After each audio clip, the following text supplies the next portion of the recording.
Assalamu alaikum wa rahmatullahi wa barakatuh. Bienvenue sur la chaîne Oumavox.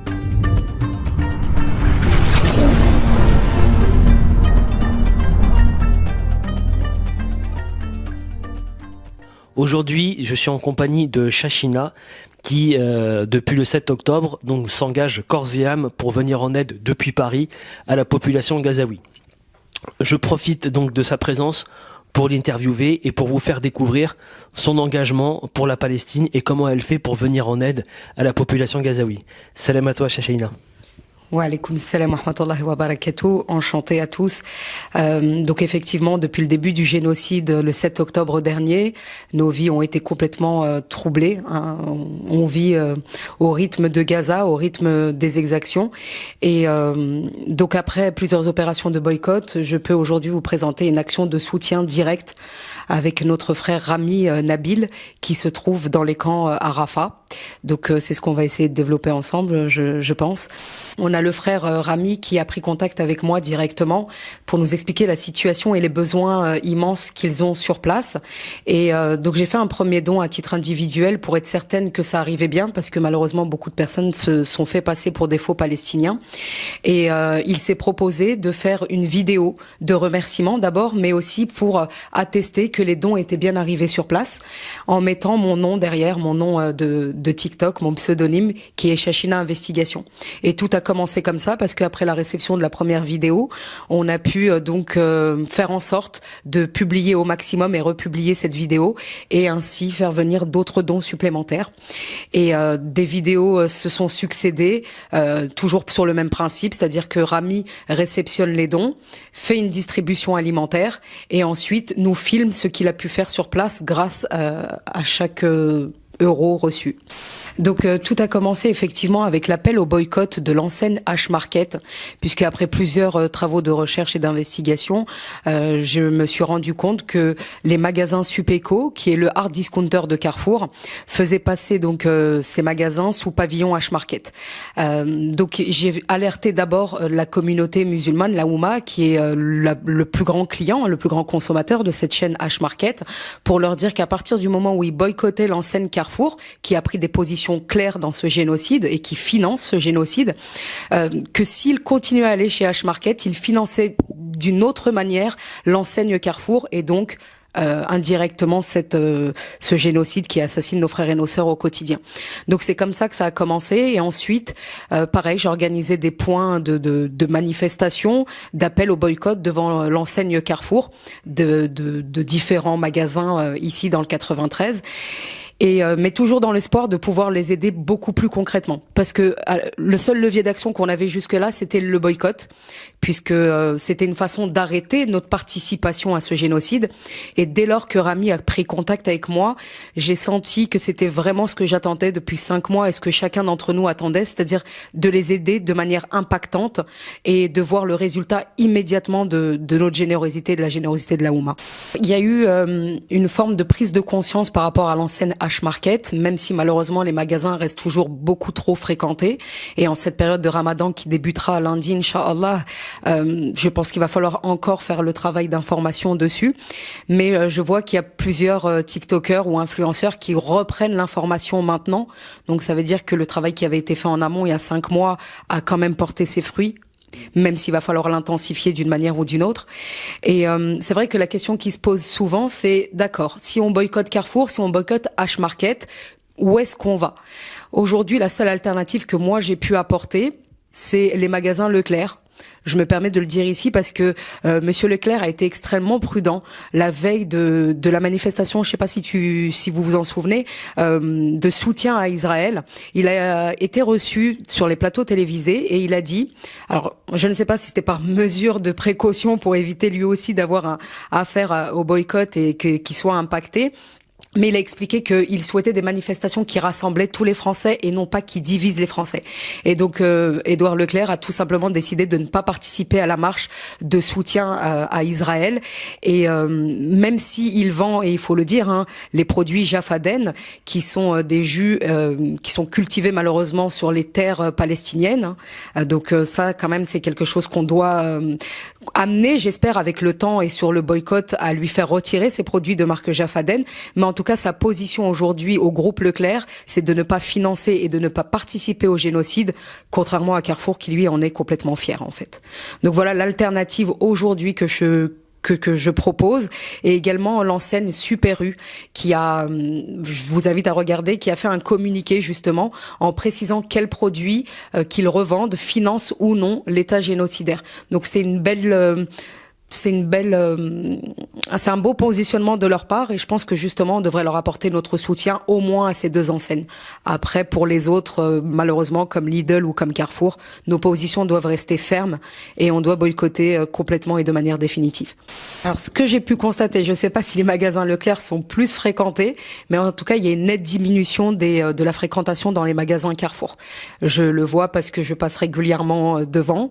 Il y a même des centres commerciaux dans les Carrefour. Donc quand on se rend dans une pharmacie ou dans une autre enseigne, j'ai toujours ce regard un petit peu observateur de me dire, est-ce que l'impact est visible aujourd'hui du boycott?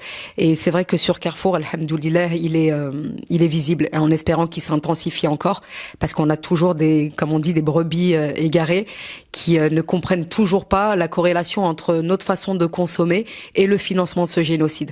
Donc il y a encore un travail de terrain à faire, en plus de celui des réseaux sociaux, surtout pour les mamans qui sont les principales personnes qui remplissent les réfrigérateurs et les placards et qui ne passent pas le même temps que nous sur les réseaux sociaux à l'affût d'informations. Donc il y a vraiment un vrai travail de terrain qui doit être fait, et notre mobilisation à nous, boycotteurs ou manifestants, doit s'intensifier encore et encore. Éviter donc les marques Carrefour notamment, parce qu'ils sont pleinement impliqués dans le génocide. Il ne faut pas oublier que Carrefour distribue des repas pour l'armée de Tsahal, donc pour une armée criminelle et génocidaire. Donc les actions de boycott fonctionnent. On voit bien l'impact que ça a, et plus ça va durer, et là ça aura vraiment une influence sur le cours de la guerre. Shashina, maintenant on va parler de ton action. Donc tu es en relation avec un Palestinien qui s'appelle Rami et qui est à Gaza. Donc comment tu l'as connu, et quelle est la réalité de la situation qu'il te décrit là-bas? Alors pour vous situer un petit peu la personne, Rami est résident de Rafah depuis toujours. Donc il est pas lui dans les camps de réfugiés sous les tentes, il est bien dans une maison en dur, et face à la vague de réfugiés qui est arrivée, il a décidé de les prendre en main au mieux qu'il puisse, mais malheureusement seul, il n'a pas beaucoup de ressources. C'est un homme qui était déjà engagé dans l'associatif et dans la jeunesse, sur Rafah, donc c'est inné chez lui de s'occuper des autres, des nécessiteux, des personnes dans le besoin. Donc très vite, il a compris que il avait besoin de nous et qu'il avait besoin de nos dons pour pouvoir aider justement ces milliers de réfugiés qui arrivaient dans sa ville natale, en fait, là où lui réside encore une fois avec sa famille. Donc voilà comment ça a commencé. Et j'ai fait un premier don qui a été utilisé donc pour distribuer des repas chauds. En l'occurrence, c'était du riz avec des haricots blancs. Il a spontanément filmé la distribution alimentaire qu'il avait fait avec mon don. Et il a mis un petit panneau à l'arrière avec écrit Shashina et ses amis. Et il a espéré justement, grâce à cette vidéo et grâce à ce panneau, déjà remercier le don, mais surtout rassurer et dire que voilà, je vous prouve que ça arrive bien, que grâce au don qu'a fait Shashina, j'ai pu faire cette distribution alimentaire et ainsi inciter justement les autres donateurs. Donc là, il a mis entre mes mains une MNA que je ne vais pas pouvoir tenir seule, je ne vais pas pouvoir y répondre seule, et c'est grâce à nous tous qu'on va pouvoir faire en sorte d'améliorer au mieux leurs conditions dans les camps, Inch'Allah. Avant de mettre publiquement ces informations sur le compte, de mettre la lumière sur le compte de Rami et ses actions, j'ai d'abord eu toutes les certitudes, sinon je ne me serais pas portée garante, parce que la responsabilité est grande quand même, de dire voilà, vos dons arrivent bien s'ils n'arrivent pas. Donc voilà, ça a été d'abord la priorité, c'est de mener une enquête, si on peut dire ça comme ça, sur la véracité du frère palestinien, sur comment les dons arrivent. Et une fois que j'en ai eu la certitude, j'ai accepté de médiatiser cette action et donc la réception des dons. Très vite, il y a eu une deuxième vidéo parce que grâce à la première, il y a eu des donateurs qui se sont sentis soulagés de pouvoir enfin participer puisqu'ils étaient dans la quête justement de pouvoir aider concrètement nos frères et nos sœurs palestiniens. Il y a eu une deuxième vidéo et là, c'était une distribution de fruits et de légumes. Il y tenait particulièrement, Rami. Et donc voilà, il a pu distribuer dans chaque tente des fruits et des légumes par cajot. D'ailleurs, vous pourrez voir toutes ces vidéos et voir justement le frère Rami se promener comme ça de tente en tente. La troisième vidéo était un petit peu particulière, Mehdi, parce que il nous a expliqué que sur place, il y avait un besoin assez important de lait maternel et de tout ce qui touche aux nourrissons. Malheureusement, comme vous le savez, une maman qui est mal nourrie, qui est dénutrie, n'a pas de montée de lait et ne peut pas nourrir son nourrisson. Donc, il a voulu dédier cette deuxième vague de dons, je compte pas la mienne, sinon on fait 3, cette deuxième vague de dons pour aider les mamans qui avaient des nourrissons. Et pareil, donc il a fait une vidéo avec la liste de tous les donateurs. Alors j'ai envie de te dire que chaque vidéo était un peu particulière parce que la quatrième, pareil, ils n'ont pas mangé de viande depuis très longtemps. Et avec la quatrième vidéo et les dons qui ont été encore très conséquents, et je remercie vraiment du fond du cœur chacun d'entre vous qui ont participé et qui participeront. Avec cette quatrième vidéo, il a pu nous montrer qu'il a fait une distribution de viande en fait. Donc il a acheté des boutons et il a redistribué cette viande qu'ils n'ont pas mangée maintenant depuis plusieurs mois. Donc en fait chaque vague de dons permet de renouveler un petit peu ce qu'ils vont manger parce que on imagine qu'en temps de génocide, en temps de guerre, on se débrouille avec des pommes de terre et Rami fait vraiment en sorte de diversifier ce qu'il va leur proposer. La dernière vague de dons a tellement été efficace qu'il a même pu emmener nos sœurs dans une boutique pour qu'elles puissent se vêtir parce que malheureusement elles ont laissé comme tous nos frères et nos sœurs palestiniens sur la bande de Gaza toutes leurs affaires, toute leur vie sous des décombres. Donc il a pu aussi comme ça racheter des vêtements pour nos sœurs. Donc voilà, c'est des images qui touchent vraiment et on se dit on n'est pas impuissant et on peut agir. Et c'est vraiment ce message-là que Rami essaye de véhiculer à travers ses vidéos. C'est pas par ostentation, c'est vraiment par remerciement, par gratitude pour chacun des donateurs et aussi pour rassurer et faire en sorte de propager au maximum l'existence de ces actions et faire en sorte que ça devienne tentaculaire et que celui qui a déjà donné, qui a été rassuré, qui a vu son nom, puisse le propager au sein de sa famille, de ses amis ou de ses comptes sur les réseaux sociaux. Et c'est sur ça qu'on compte en fait, sur la Oumma et sur sa capacité à faire de grandes choses tous ensemble réunis. Paradoxalement, dans les actions que Rami met en place sur le terrain, c'est parce que cette aide humanitaire ne rentre pas, ce qui est censé leur arriver à titre gratuit et à titre humanitaire ne rentre pas, qu'il peut justement se fournir. Donc je vais m'expliquer. Malheureusement, dans des temps difficiles comme les guerres ou comme les génocides qu'on connaît maintenant sur le territoire palestinien, il y a toujours des mauvaises âmes qui essaieront d'une manière ou d'une autre d'en tirer un bénéfice. Et c'est tout simplement du recel d'aide humanitaire que Rami ou d'autres, parce que alors moi je mets vraiment la lumière sur Rami parce que j'ai les preuves et que j'ai un contact avec lui quotidien par téléphone. Mais il y a d'autres, il faut le savoir, ça aussi c'est très important, mais il y a d'autres frères et sœurs qui soutiennent et qui parrainent d'autres frères et sœurs palestiniens sur le terrain. Donc moi, c'est vrai que je mets en lumière Rami parce que je peux me le permettre, parce que j'ai les preuves nécessaires. Et donc, il nous explique que c'est tout simplement du recel d'aide humanitaire qui est fait sur place. Et il nous a parlé, par exemple, de prix exorbitants. En l'occurrence, il nous a donné un indice, un indicatif pour qu'on puisse comprendre à quel point il y a vraiment du profit qui est fait sur cette aide humanitaire. Il nous a dit, par exemple, qu'un oignon coûtait $20. Qu'un kilo de sucre coûtait $60, qu'un mouton coûtait $850. Donc c'est vraiment pour vous donner l'idée de ce qui se passe là-bas. Ce qui est censé leur arriver à titre gratuit est tout simplement revendu à prix fort. Et il doit se lever extrêmement tôt, il dort très peu pour pouvoir être le premier sur le marché parce que ce qu'il va acheter va dépendre d'abord des dons qu'il va recevoir et là il fera en conséquence pour nourrir tant ou tant de personnes, mais aussi s'il arrive le premier ou le deuxième ou le troisième sur le marché et qu'il reste plus rien, bah là même si on a envoyé des dons, malheureusement il pourra pas se fournir. Donc il dort très très peu, il est très fatigué, il est usé. On voit d'ailleurs sur son profil TikTok les vidéos d'avant génocide où il se faisait beau, il s'habille, il se coiffe, et là voilà, il est un petit peu terne, il est extrêmement épuisé. Donc ça en dit long sur le travail qu'il apporte sur place. Qu'est-ce que tu pourrais conseiller à ceux qui nous regardent et qui auraient justement envie de t'imiter ou ou de t'aider dans ton action? Si ces gens-là se manifestent, qu'est-ce que tu leur dirais? Alors je leur dirais que on a la possibilité de les aider et c'est concret. Et il ne faut pas s'arrêter à oui mais je pense que non mais c'est impossible, parce qu'on a toujours des négateurs dans les bonnes actions, malheureusement c'est comme ça, qui diront non c'est impossible, si l'aide humanitaire des ONG ne rentre pas, comment Chachina elle peut se débrouiller pour faire rentrer telle ou telle denrée ou tel don. Alors encore une fois, nous aujourd'hui c'est pas des denrées alimentaires ni en matériel qu'on peut faire rentrer, parce qu'effectivement à la frontière avec Rafah tout est bloqué, mais c'est vraiment des dons financiers. Et Rami nous montre qu'il les réceptionne bien et qu'il les réutilise bien. Donc je vous invite à faire le même travail que moi.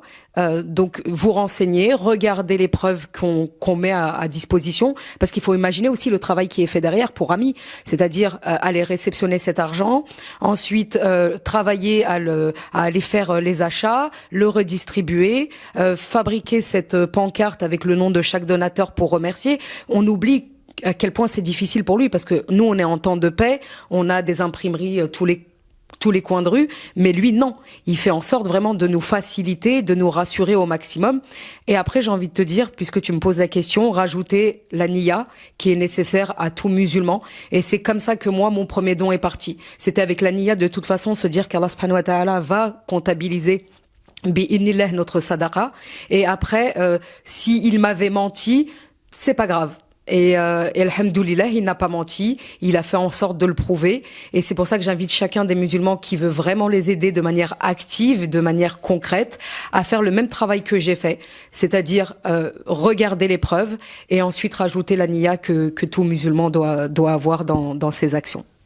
C'est très difficile d'imaginer à quel point on n'a rien en temps de guerre, et encore plus au vu des bombardements intenses qu'il y a eu pendant 5 mois. Vous avez tous vu ces images atroces, tout est complètement détruit, donc il ne reste rien. C'est comme un incendie d'une maison, qu'Allah vous en préserve chacun, et que après il faut tout racheter parce que tout a brûlé. Et ben là c'est la même chose. Ils ont besoin de tout ce qui nous paraît pour nous complètement anodin, parce qu'alhamdoulilah on vit en sécurité. Eux ils ont vraiment besoin de tout. Mais il y a vraiment un accent sur déjà l'alimentation, parce que c'est un besoin primaire, il faut absolument s'alimenter. Sur l'eau, parce qu'on a vu ces images tragiques de nos frères et nos sœurs palestiniens qui s'abreuvent de l'eau de mer. Et ensuite tout ce qui est médicaments, tout ce qui est soins pour les nourrissons. Encore une fois on revient à cette difficulté pour les mamans d'allaiter. Donc tout ce qui nous paraît à nous facile et aisé, pour eux est une difficulté et un réel besoin. Donc les besoins sont immenses, d'où l'appel à une générosité grande, et surtout, comme le rappelait Mehdi, en cette période de mois béni du Ramadan. Le fait de soutenir Rami et de voir que l'argent arrive tout de suite, et il nous montre ce qu'il en fait tout de suite. C'est-à-dire que contrairement à une organisation, à une ONG ou à une association, on envoie le don dans l'espoir qu'il soit réellement réutilisé. Alors souvent il y a des personnes qui l'utilisent parce qu'il y a c'est déductible d'impôts, et je peux le comprendre. Mais là la différence avec Rami, c'est qu'il réceptionne la vague de dons. Généralement c'est à peu près 20-25 dons avant qu'il fasse une vidéo. Donc tout de suite vous allez voir le résultat de votre action.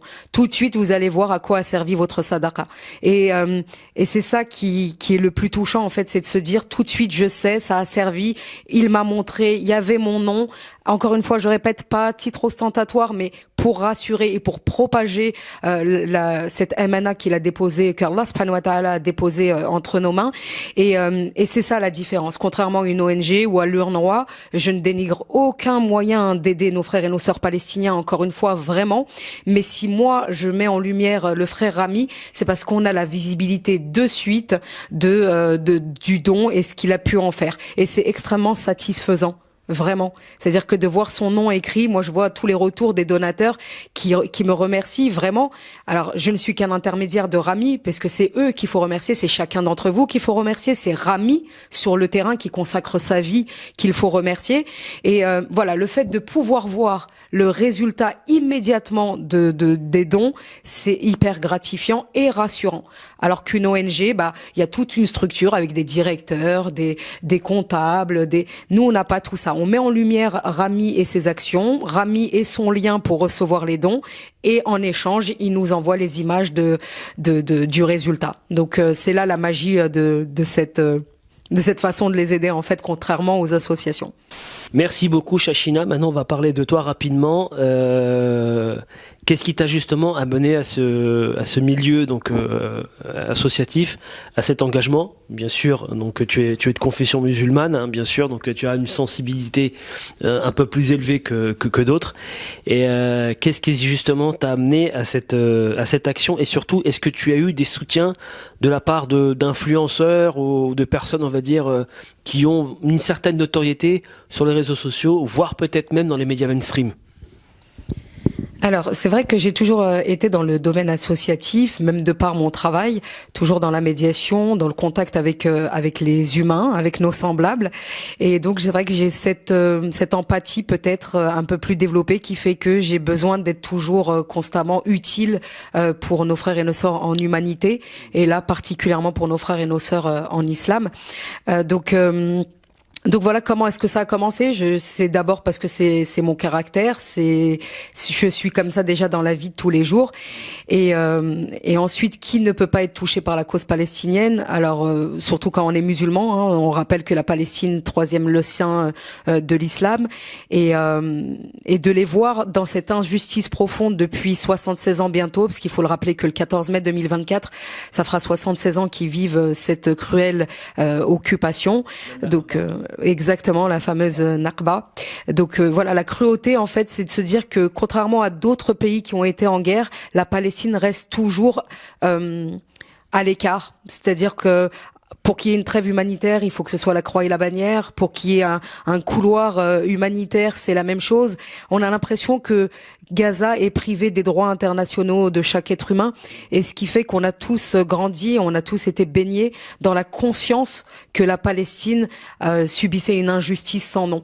Et ça fait écho à chacun des êtres humains que nous sommes, en dehors de notre religion. Alhamdoulilah, nous sommes musulmans, mais en dehors de ça, chaque être humain comprend la cause palestinienne, parce que ça fait écho à chacun d'entre nous de se dire que demain on arrive chez vous et on vous sorte et que vous n'ayez aucun mot à dire, et que ces personnes-là et même le soutien de l'ONU ou du reste du monde, c'est d'une cruauté sans nom. Voilà, c'est de se dire que cette injustice perdure en plus, et qu'on peut rien faire parce que les grands de ce monde ont décidé de condamner un peuple et une terre à être vendus, à être donnés à des colons. Et je pense que c'est comme ça que la cause palestinienne est rentrée dans mon cœur, depuis que je suis lycéenne d'ailleurs, parce que les manifestations datent depuis très longtemps maintenant. Et j'ai tendance à répondre des fois quand on me demande de quelle origine je suis, à dire que je suis moitié algérienne, moitié palestinienne, et ce depuis toujours. Voilà, pas que depuis 5 mois. Et je pense que tous les musulmans le sentent comme ça. On est moitié algérien, moitié marocain, moitié tunisien et moitié palestinien. Ce que j'ai fait, moi, c'est aller de live en live avec sur TikTok, hein, que j'ai découvert que le 5 novembre dernier, en me disant que effectivement, il fallait une certaine visibilité sur les réseaux pour pouvoir être le plus impactant possible. Et donc non, aucun soutien d'aucun influenceur. J'ai pas cherché non plus à rentrer en contact avec eux. Par contre, malheureusement, j'ai eu un désoutien, ça se dit pas, mais on va inventer le mot. Un retrait de soutien, un abandon de la part de la Oumma, qui malheureusement, via les réseaux sociaux, s'éloigne un petit peu de l'objectif premier, qui est d'aider impérativement nos frères et nos sœurs palestiniens. Et c'est ces petites guéguerres sur les réseaux sociaux qui me fatiguent, parce qu'elles ne me fragilisent pas. Ma détermination reste juste de plus en plus grande, mais effectivement, en fait, j'ai l'impression que les premiers négateurs restent les musulmans, entre musulmans, et c'est ce qui est le plus cruel et le plus difficile à vivre en fait, alors qu'on est censé ne faire qu'un seul corps et que si un seul organe souffre, c'est tout le corps qui souffre et donc toute la Oumma qui souffre. Sur TikTok, quand la vidéo est lancée, donc elle est accessible à tout le monde. Et effectivement, il y a eu des donateurs non musulmans qui se sont prononcés, qui ont souhaité aider nos frères et nos sœurs palestiniens. Rappelons que la Palestine n'est pas exclusivement musulmane, que nos frères et nos sœurs palestiniens chrétiens souffrent également terriblement au même titre que nos frères et sœurs musulmans. Donc il y a une mobilisation, c'est vrai. Et eux, par contre, ne sont pas dans la négation, n'essayent pas d'éteindre des actions d'aide. Et je préfère à la limite quelqu'un qui n'aide pas mais qui n'entache pas de bonnes actions plutôt quelqu'un qui est là juste pour les entacher. Et malheureusement dans notre Oumma, et c'est là aussi l'appel à la réforme. Je pense que ce qui se passe en Palestine, c'est aussi une demande de réforme de la Oumma, de la part d'Allah subhanahu wa ta'ala. C'est une façon de nous dire qu'il y a plein de choses à régler. Et on voit encore cette division avec les temps difficiles que vivent nos frères et nos sœurs. On est en train de prendre conscience de la division qu'il y a au sein même de la Oumma. Et il y a un vrai travail à faire là-dessus. Voilà.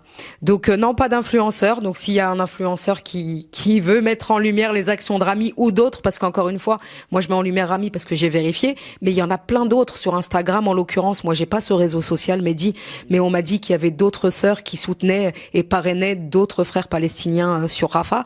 Donc n'hésitez pas, dès que vous avez fait le travail d'investigation, de recherche, avec la petite Nia, qui est toujours importante, de mettre en lumière d'autres projets. C'est très très important.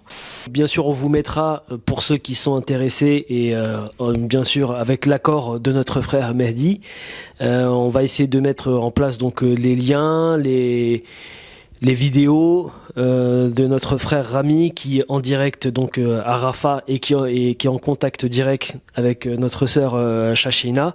Pour l'information, donc ils sont en communication via WhatsApp. Donc elle a des nouvelles tous les jours, donc elle peut l'appeler à n'importe quel moment et à n'importe quel moment, elle sait ce qui se passe, elle sait si par exemple le matériel qu'elle a envoyé est arrivé à destination, et ça a été le cas puisqu'ils ont reçu en bonne et due forme ce que tu leur as donné, et même Rami en remerciement et en exprimant toute sa gratitude, donc a mis ton nom et l'a filmé pour montrer que effectivement les dons et en matériel et en dons pécuniaires sont bel et bien arrivés et ont pu aider donc la population gazaoui qui est actuellement en souffrance. Donc on vous mettra tout ça si bien évidemment vous êtes intéressé, si le frère Mehdi veut lui aussi s'engager dans cette action. Un petit dernier mot, Shashina, pour terminer. Oui, donc nous c'est bien des dons en argent qu'on envoie uniquement. Parce que les camions, comme on disait tout à l'heure, restent bloqués malheureusement à la frontière avec Rafah. Encore une fois, pour rassurer, rien ne passe par moi, strictement rien. C'est le lien direct PayPal du frère Rami sur place. Face à plusieurs difficultés, il m'avait demandé est-ce que je pouvais ouvrir un lien PayPal à mon nom pour que ce soit plus périn. J'ai toujours refusé. Non pas que je veux pas faire ça pour eux ou pour lui, c'est juste par souci de transparence totale. Rien ne passe par moi, aucun don financier, rien. Tout est envoyé directement au frère Rami. Donc voilà, aujourd'hui, je peux juste vous demander de vous mobiliser au maximum. J'espère vraiment que la générosité qu'on sait avoir, nous les musulmans et les autres aussi, face à la détresse d'êtres humains comme nous, j'espère que la mobilisation sera au rendez-vous. Je réponds à tout le monde. Des fois, ça met un peu de temps, mais je réponds à tout le monde. Je veille à ce que chaque donateur soit rassuré et soit contacté le plus rapidement possible. Donc voilà, aidez-moi à tenir ma parole, qui est d'ailleurs à chaque fois que je raccroche avec Rami, je lui dis toujours ça. Je lui dis, je t'ai promis que je ne te lâcherai jamais et je ne te lâcherai jamais tant que je respire. Et sans vous, je pourrais pas le faire. Parce que j'ai pas de millions, pas de milliards sur mes comptes, malheureusement. Mais voilà, en fait, j'ai donné une promesse, mais qui ne dépend pas que de moi, qui dépend de vous tous. Donc voilà, soyons généreux, soyons à la hauteur de ce que Nabi alayhi salatu wassalam nous a recommandé. C'est important. Eh bien écoute, on va terminer sur ces belles paroles. Donc merci de nous avoir écoutés, et si vous êtes bien sûr intéressé pour vous engager dans ces actions, surtout n'hésitez pas à vous rediriger vers le frère Mehdi, pas moi, mais Mehdi, celui qui présente la chaîne Oumavox, et en ce moment-là on vous donnera les informations nécessaires. Information complémentaire, pour vous annoncer que j'ai eu donc une conversation en vidéo WhatsApp avec le frère Rami, Et donc c'est un homme très engagé, il va bien, mais bien évidemment il sollicite votre soutien, il sollicite votre aide, car bien que son courage et sa détermination est sans faille, grâce à votre soutien, grâce à votre aide, eh bien son engagement ne sera que plus décisif. Barakallahu fikou.